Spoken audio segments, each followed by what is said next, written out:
koje počinje 31. januara. Šahovski klub Goražde tokom 2013. godine postigao izvanredne sportske rezultate, rečeno je na današnjoj preskonferenciji ovog kluba. Članovi Šahovskog kluba nadaju se da će i tokom ove godine ostvariti zapažene rezultate, a tokom 2014. godine obilježavaju i 60. godišnjicu postojanja kluba. Prošla 2013. godina za Šahovski klub Goražde bila je izuzetno uspješna u smislu postizanja izuzetnih sportskih rezultata, naglašeno je na preskonferenciji Šahovskog kluba Goražde. Od rezultata na koje su u ovom klubu ponosni izdvojili su osvajanje drugog mjesta na 58 igrama u Prijepolju, kao i drugo mjesto na takmičenju prve A lige Šahovskog saveza Federacije Bosne i Hercegovine.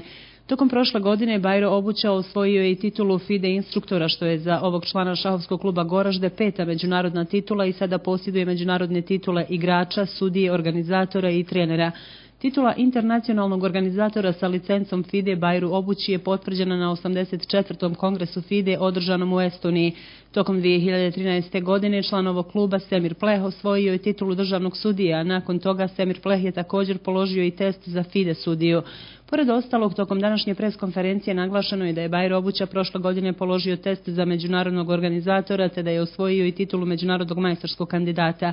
Ostvareni su i brojni drugi uspjesi na različitim takmičenjima na kojima su se posebno izdvojili članovi Šahovskog kluba Goražde Goran Čubrilo, Jasmin Bejtović, Efi Muratović, Lazar Stavnjak, Elvis Peštek i drugi. S obzirom da su prije 2 dana stigla FIDE priznanja, danas su uručene licence i značke četvorice FIDE sudija, a to su Bajro Obuća, Nija Zobačanin, Lazar Stavnjak i Semir Pleh. Spomenuli smo samo neke od uspjeha Šahovskog kluba Goražde tokom 2013. godine, istakli su danas članovi ovog kluba te naglasili kako je prošla godina bila uspješna i u pogledu stručnog rada i usavršavanja, bez obzira na činjenicu da ovaj klub nije adekvatno podržan od nadležnih institucija. Uz učešće na takmičenjima i turnirima prošle godine ovaj klub organizovao je brojna takmičenja i turnire u Goraždu, naglašeno je danas, te istaknuto kako klub ove godine obilježava 60. godišnjicu postojanja, te da će i u buduće članovi kluba nastojati da na najbolji način kao i do sada predstavljaju općinu Goražde i Bosansko-Podrinjski kanton. Toliko, poštovani gledaoci, u večerašnjem dnevniku televizije Goražde. Hvala vam na pažnji, ugodna noć.